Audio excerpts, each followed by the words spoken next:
You can make him tell you now because we're in the situation. There was an exorcism that took place that day. Explain. Probably. Explain. I'll let him explain. Well, I mean, that was the first time I'd been in there. How many years later was that, Mark? Oh, what do you think? A year and a half or so, maybe? 2 years, maybe 2 a little years, bit more, maybe. yeah. And, you know, there were times I wanted to go back in there. And I wasn't afraid to go back in. But I just kept thinking,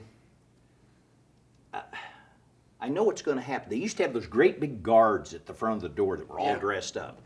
And I used to think, well, I can't walk. I'm in a wheelchair or a walker. And I said, I want to pull right up front. And I just know what's going to happen. One of those guys is going to tell me you can't park here. And I thought, I'm just going to throw it in drive. I'm going to drive right through the front of that hotel. And I'm going to look around and say, yeah, I whip this and whirl it around and drive back out. And I thought, you don't need to do that. No, you don't need to do that. You don't need to do You don't that. need that. So I didn't go back. But that was the first time I was there. And I finally got to the point, you know, this is an inanimate object. This isn't trying to whip some guy that whipped you before. This is just going in there doesn't accomplish anything. So, you know, I haven't been back in since that luncheon. And it's not a big deal. What's the point?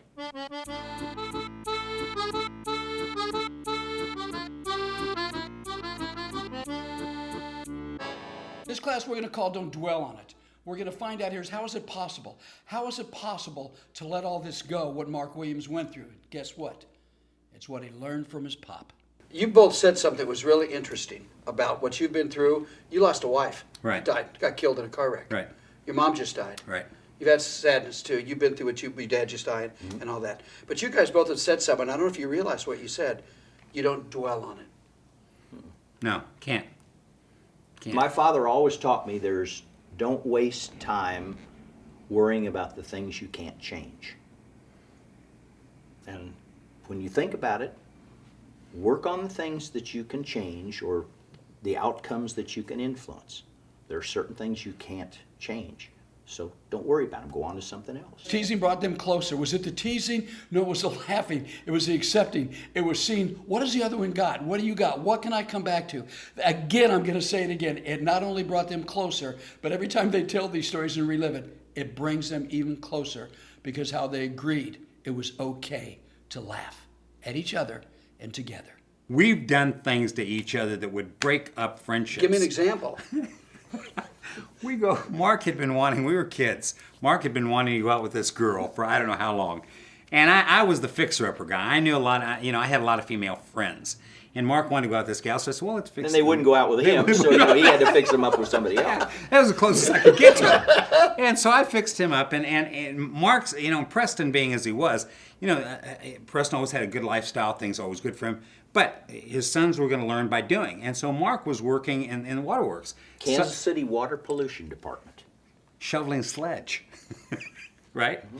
And so we're getting ready to go out that night, and he made a horrible mistake. What you talk about, my thing being dumb at the Hyatt, this was dumber. I never know if I get all that smell off of me. So if I happen to smell, because I can't tell because I'm in it all day long, you tell me. I said, all right, I will.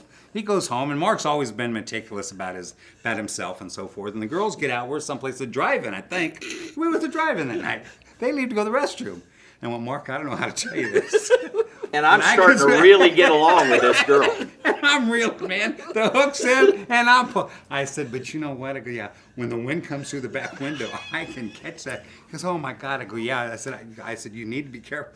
Well, this girl all of a sudden has taken a liking to him, and she's, like this. And Mark's going, really, it's hot here tonight. I got to go home. I'm not feeling well.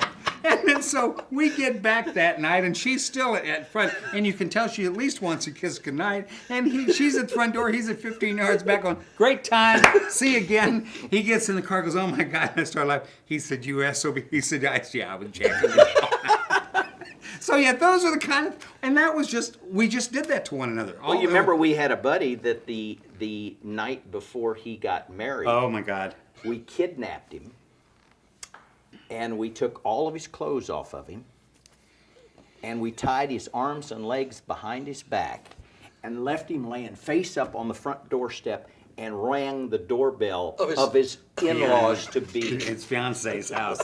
They were not happy with us. That's one of those things that they weren't in the group. No, they weren't in the group. But the thing was great is what it did, none of us, because he was the first one in the group to get married, none of us from that point on ever went to their bachelor party. They had these great parties, and none of us who were getting married went to the bachelor parties because we knew. Our buddy Anthony had and he was one of the real, he's one of the great practical jokers Oh, my on God. earth. And you don't ever get anything done to him. Really? But he had a huge bachelor party at his house, and we're all sitting around playing poker, and he excuses himself and goes to the bathroom, and we can't figure out why he's in the bathroom for like 30 minutes. He just won a hand of poker, big five. Big, and left all the All the money money. laying on Yeah. there. Goes into the bathroom. He's in there for like 30 minutes. We're beating on the door. It's locked. We go around because there's a window. We're in his basement. There's a little window about that big. We go around to look in the window. He's crawled out and left. And left all his money and everything there because he knew we were going to do something to him. He never came home. What happened to the money? What do you think? Yeah, it was. You got to pay for, But this guy was smart. This was the same guy that would go to a house. He went to his cousin's house. His cousin had just gotten married, and his wife had bought 4 dozen eggs because she was having all of the in-laws in. They'd been out playing basketball, and Tommy said, I'm going upstairs to take a shower, and Anthony said, I'm going to lie down here and take a rest. And she was going to cook breakfast. She was going to for cook everybody. breakfast for him. While he's upstairs, he hard-boiled all 4 dozen eggs And put put them 'em back back in the in the car. refrigerator. She gets up the next morning ready to crack these eggs open to make scrambled eggs and all this, all hard-boiled.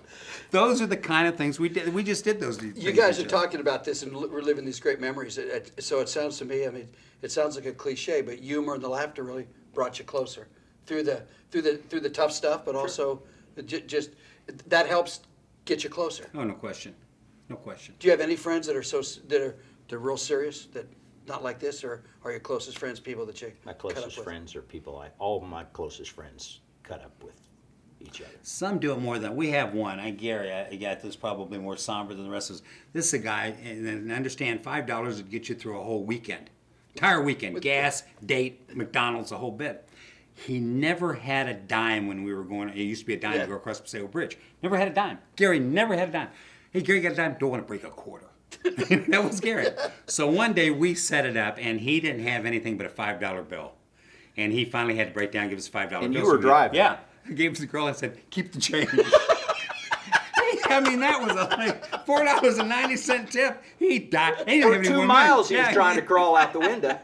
I mean, those are just the things we just did to one another. I mean, was it natural? Were there times we may have hurt? Feelings were never hurt to the extent that we couldn't repair them. That's the closeness and the laughing. And yeah, they all still get along. And yeah, they all still talk and get together. I keep asking, would you guys invite me to one of your lunches? I want to hear how it works. The teasing, the camaraderie, the laughing, the coming together. And I think it's so important what they said and what both Vinnie said. And you're going to find out in the next one coming up, because we're going to go back to Ray here in the next class coming up. But they all agreed what the rules were, and they all stayed with them, and they never went over that line because they agreed. That's the next class. And we're going to wrap up the whole series in the next class. And believe me, you don't want to miss this one, especially because mothers are sacred. You're about to see something incredible.